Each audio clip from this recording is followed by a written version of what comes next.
Bismillahirrahmanirrahim. Assalamualaikum warahmatullahi wabarakatuh.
Alhamdulillahilladzi amarna bitarkil manahi wa fi'lit ta'at.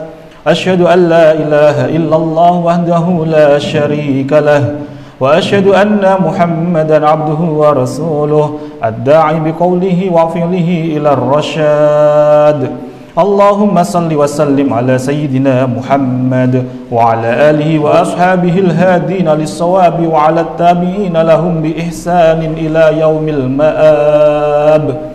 Amma ba'd, fa ya ayyuhal muslimun ittaqullaha haqqa tuqatih wa la tamutunna illa wa antum muslimun.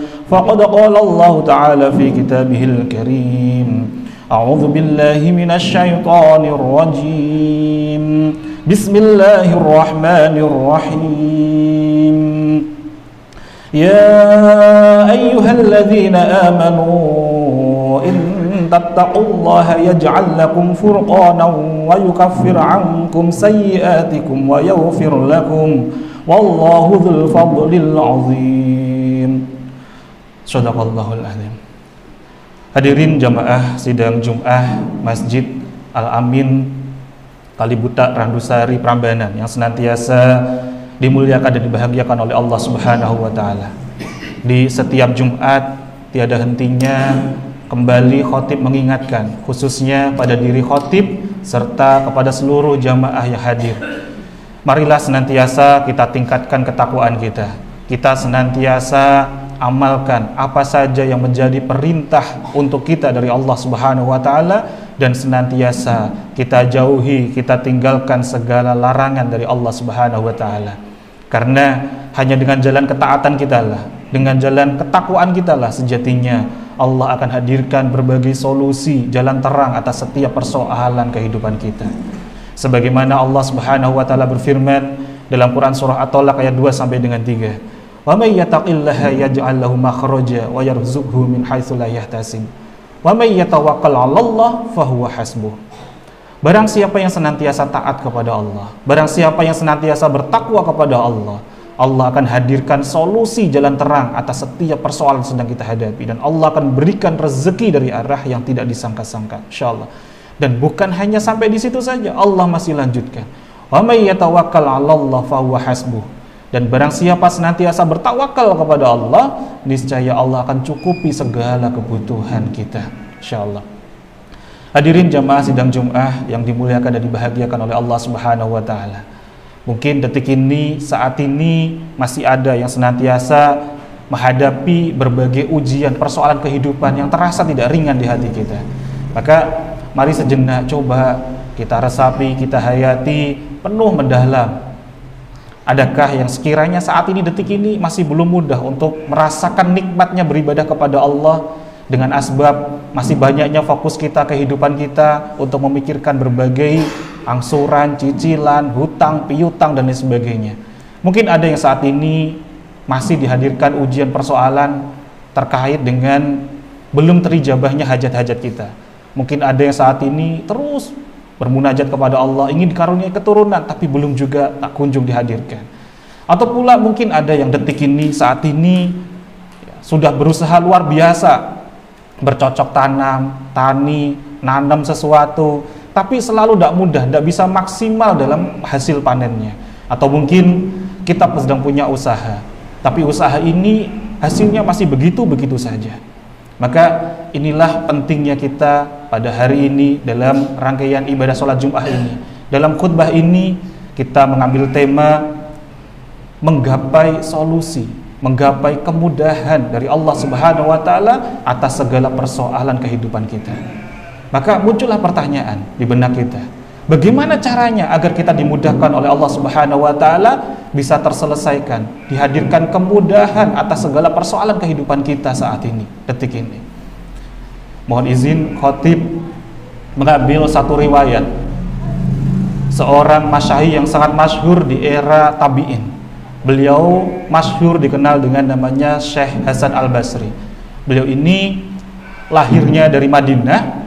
Beliau hidup di masa tabi'in, jadi di era setelah sahabat, tapi beliau ini pernah belajar langsung kepada para sahabat. Beliau ini menjadi ulama sangat masyhur di tanah Basrah. Basrah itu kalau saat ini lebih tepatnya di tanah Irak. Saat Syekh Hasan Al-Basri ini menjadi rujukan yang paling masyhur di masanya. Banyak sekali jamaah-jamaahnya yang sedang berkonsultasi kepada beliau.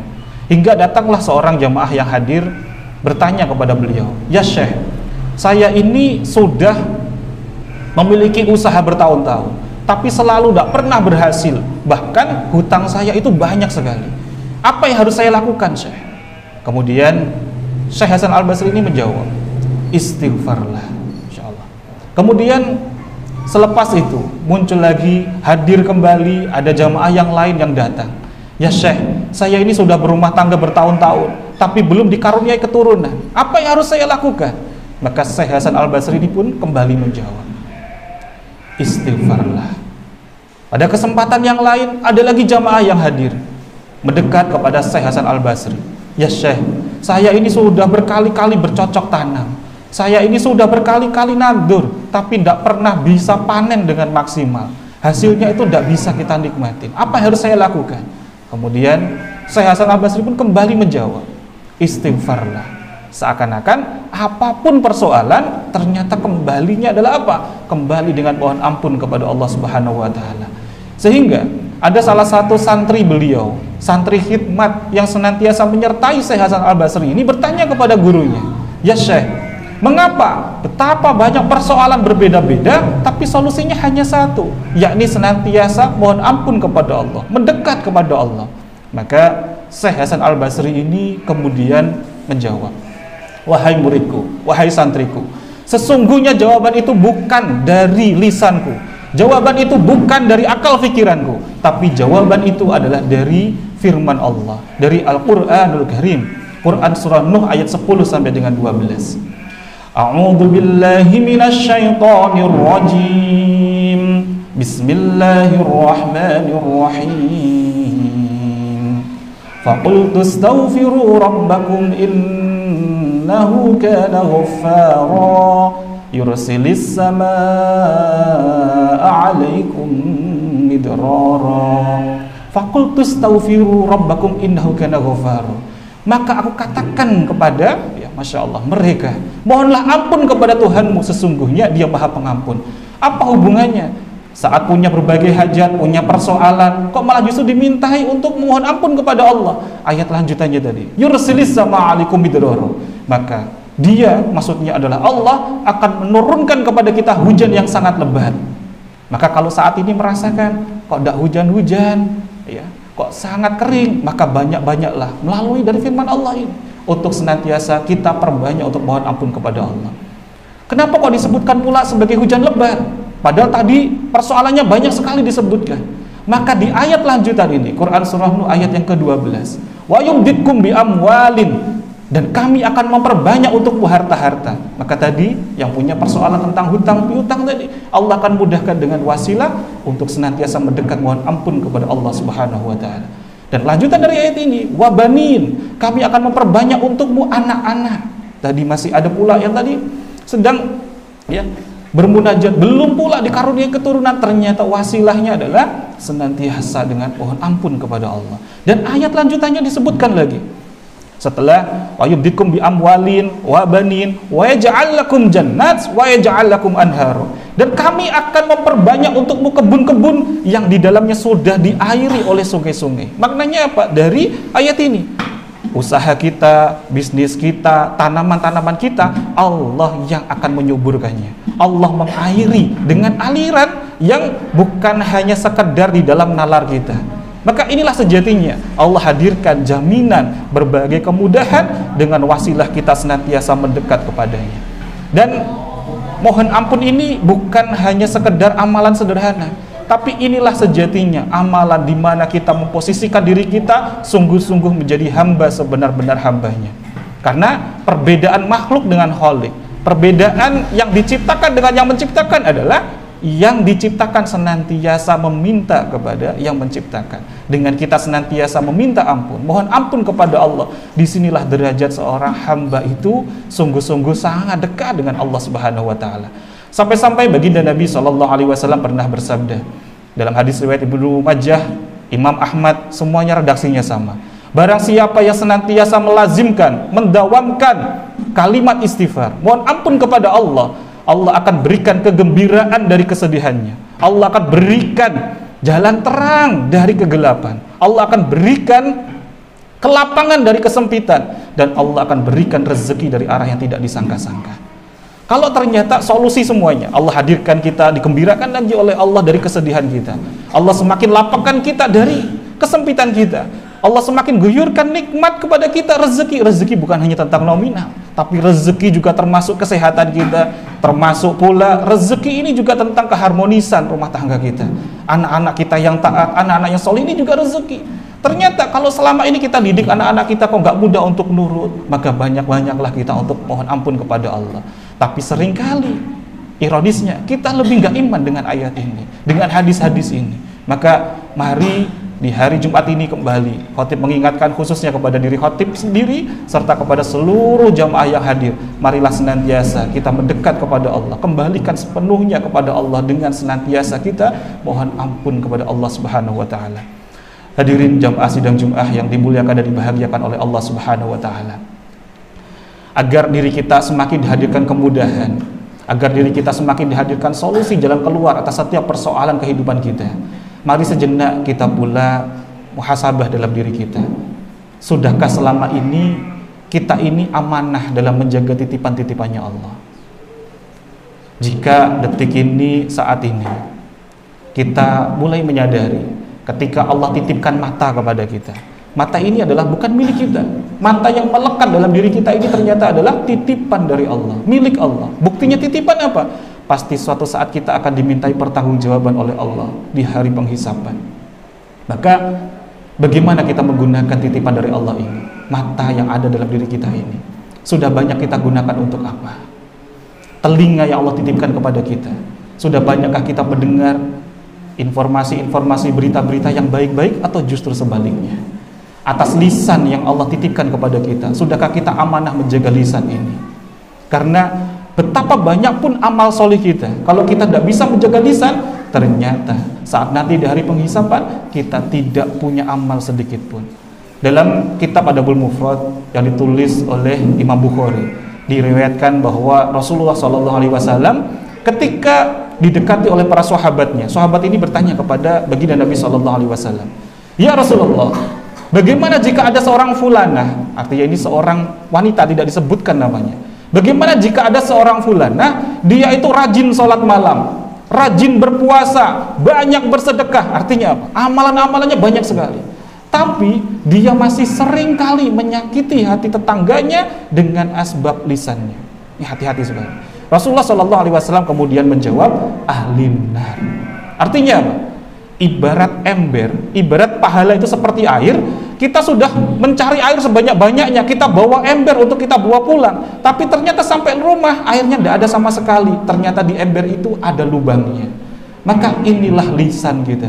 Kalau kita masih sering kali tidak bisa menjaga lisan kita, saat nanti di hari penghisapan kita baru kaget, ternyata seluruh amal-amal kita tak bersisa sedikit pun. Dalam lanjutan riwayat tersebut kemudian sahabat ini kembali bertanya, "Ya Rasulullah, bagaimana jika ada seorang fulanah yang dia itu amal ibadahnya sekedarnya saja, tidak banyak, bahkan dia hanya sedekah sepotong dengan keju. Keju itu kecil sekali, sepotong keju. Tapi dia tidak pernah menyakiti hati tetangganya dengan asbab lisannya." Apa jawabnya Rasulullah? Beliau menjawab, ahli jannah. Masya Allah. Maka sudahkah kita amanah menjaga lisan-lisan kita? Sudahkah kita pula amanah dalam menjaga tangan-tangan kita? Sudahkah kita amanah menjaga kaki kita? Sudahkah kita amanah menjaga tangan kita? Bahkan pula prasangka kita, hati kita, untuk senantiasa kita kuatkan di zona positif, di zona keimanan kita kepada Allah Subhanahu wa taala, atau justru sebaliknya? Kita punya anak-anak kita, ini ternyata bukanlah milik kita, walaupun ini darah daging kita, ini dzurriyyah kita, tapi sejatinya itu semuanya adalah milik Allah. Lalu sudahkah kita amanah menjaga titipan Allah ini? Anak-anak kita ini sejatinya adalah milik Allah, dititipkan kepada kita. Kalau selama ini kita merasa kenapa ujian persoalan tak kunjung berhenti, terus menerus seperti ini, tidak ringan untuk kita hadapi, maka coba kita cek, sudahkah kita amanah pula menjaga titipan-titipan dari Allah ini? Maka kita bisa kembali, masih ada kesempatan dengan jalan kita senantiasa mohon ampun kepada Allah Subhanahu wa taala. Bahkan mungkin kalau kita ditanya, sayang nggak kita dengan anak-anak kita, cinta nggak kita dengan keluarga kita, tentu kita selaku kepala rumah tangga, kita selaku pemimpin rumah tangga yang mencari nafkah untuk anggota keluarga kita, kita pasti akan menjawab, kita sayang sekali dengan anak-anak kita. Bahkan sampai anak belum bilang lapar, sudah pasti kita berjuang, banting tulang luar biasa untuk menafkahi anak kita. Ini bukti bahwa kita cinta dengan keluarga kita. Anak belum bilang, kita sudah ikhtiarkan luar biasa kita cukupi. Ini baru cintanya seorang hamba kepada hamba lainnya. Baru cintanya seorang makhluk kepada makhluk lainnya. Lalu bagaimana jika kita sudah bisa mendapatkan cintanya Allah? Maka melebihi itu semuanya. Kita belum minta sekalipun, Allah akan penuhi atas hajat-hajat kita. Lalu bagaimana caranya kita menggapai cintanya Allah? Dalam Quran surah Al-Baqarah ayat 222, Allah Subhanahu wa taala berfirman, "Innallaha yuhibbut tawwabina wa yuhibbul mutatahhirin." Sesungguhnya Allah itu mencintai orang-orang yang senantiasa bertaubat dan mencintai orang-orang yang mensucikan diri. Maka lagi-lagi langkah untuk mendapatkan cintanya Allah adalah dengan sungguh-sungguh kita kembali mohon ampun kepada Allah Subhanahu wa taala. Hadirin jamaah sidang Jumat yang dimuliakan dan dibahagiakan oleh Allah Subhanahu wa taala. Ada satu kisah yang ini penuh dengan hikmah yang bisa kita ambil pelajaran untuk bisa kita praktekkan dalam kehidupan kita sehari-hari. Ada seorang ulama yang sangat masyhur. Nama lengkapnya adalah Imam Ahmad Ibnu Hanbal. Kalau di era saat ini lebih masyhur dikenal dengan namanya Imam Hambali. Beliau tinggalnya di Basrah.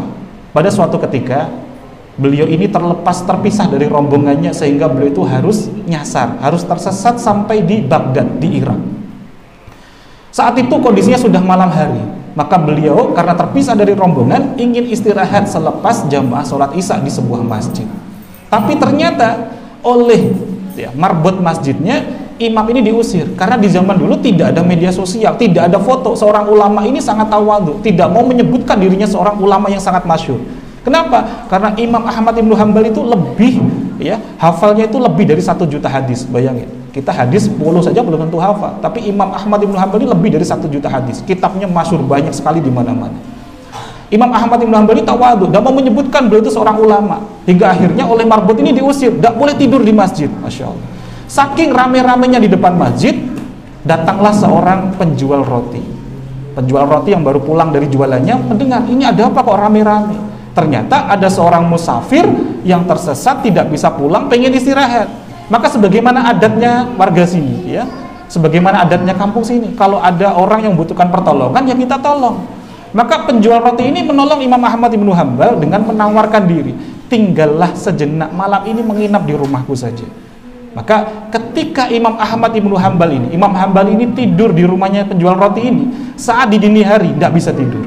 Kenapa? Kamarnya itu dekat dengan dapur, dan setiap malam penjual roti ini selalu bikin adonan sambil suara klotak itu terdengar sayup-sayup suara astagfirullahaladzim, astagfirullahaladzim, astagfirullahaladzim, astagfirullahaladzim.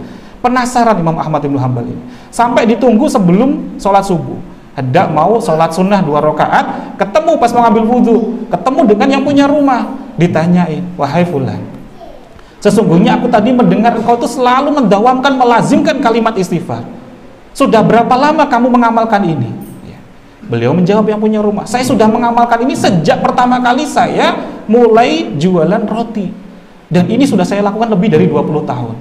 Kemudian ditanya lagi oleh Imam Ahmad Ibnu Hanbal, atas dasar engkau itu melazimkan istighfar ini, sudah dapat apa saja keutamaan? Dapat fadilah apa saja? Maka penjual roti ini menjawab, saya diijabah semua hajat-hajat saya oleh Allah kecuali satu yang belum diijabah oleh Allah. Ditanya, semakin penasaran Imam Ahmad Ibnu Hanbal, apa itu yang belum diijabah oleh Allah? Saya baru seminggu ini saya sedang belajar kitab hadis.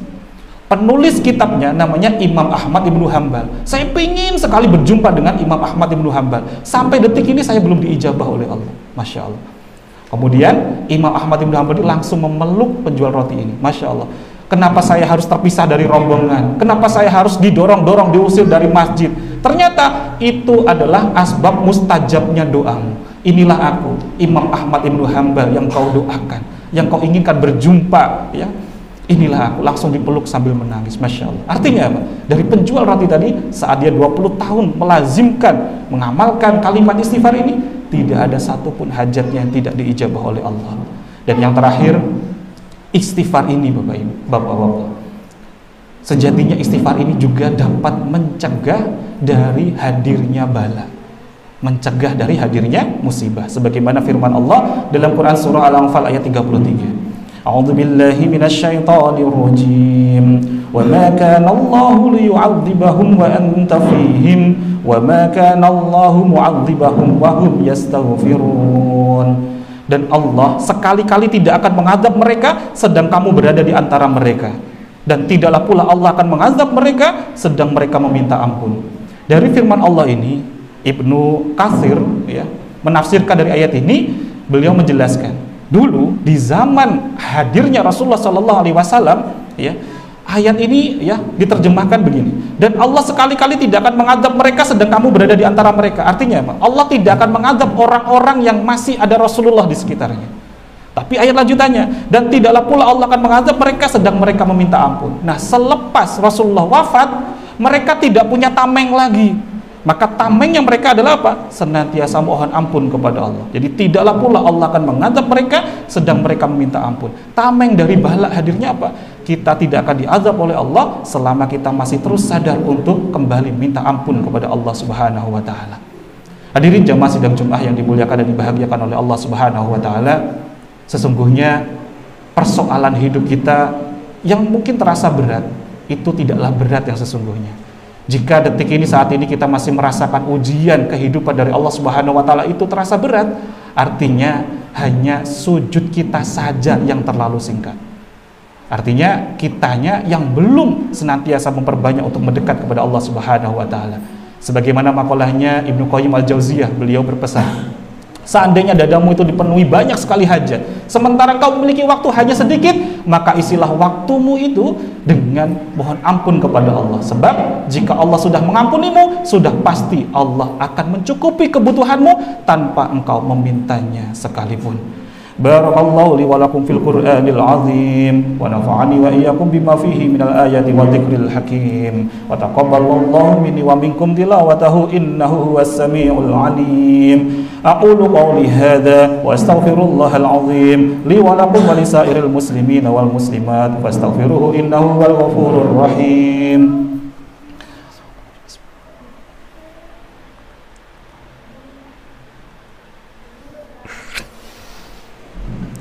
Alhamdulillah, alhamdulillahilladzi amarna bil ittihadi wal ittisami bihablillahil matin. Asyhadu an la ilaha illallah wahdahu la syarika lah wa iyyahu na'buduhu wa iyyahu nasta'in wa asyhadu anna Muhammadan abduhu wa rasuluh al-mab'utsu rahmatan lil alamin. Allahumma salli ala sayyidina Muhammad wa ala alihi wa ashabihi ajma'in. Ittaqullaha mastata'tum wasari'u ila maghfirati rabbil alamin. Innallaha wa malaikatahu yusalluna 'alan nabi ya ayyuhalladzina amanu sallu 'alaihi wa sallimu taslima wa sallallahu ala sayyidina wa maulana Muhammad wa ala alihi wa sahbihi wa sallam. Allahumma ighfir lil muslimina wal muslimat wal mu'minina wal mu'minat al ahya'i minhum wal amwat innaka sami'un qaribun mujibud da'wat wa ya qadiyal hajat bi rahmatika ya arhamar rahimin. Allahumma inna na'udzubika min adzabi jahannam wa na'udzubika min adzabil qabr wa na'udzubika min fitnatil masiihid dajjal wa na'udzubika min fitnatil mahya wal mamat. Allahumma inna na'udzubika minal hammi wal hazan wa na'udzubika minal ajzi wal kasal wa na'udzubika minal jubni wal bukhl wa na'udzubika min ghalabatid daini wa qahrir rijal. Allahumma a'izzal islam wal muslimin. Allahumma ansur ikhwanana muslimina wal mujahidina fi Filistin. Allahumma ansur ikhwanana al muslimina wal mujahidina fi Filistin. Allahumma thabbit imanahum wa anzilis sakinah ala qulubihim imanahum wa wahid sufufahum. Allahumma ahlikil kafarata wal musyrikin. Rabbana atina fid dunya hasanah wa fil akhirati hasanah wa qina adzabannar. Ibadallah, innallaha ya'muru bil adli wal ihsan wa ita'i dzil qurba wa yanha 'anil fahsya'i wal munkar wal baghi ya'idzukum la'allakum tadhakkarun. Fadhkurullahal 'azim yadhkurkum wad'uhu yastajib lakum wa la dzikrullahi akbar. Aqimissalah.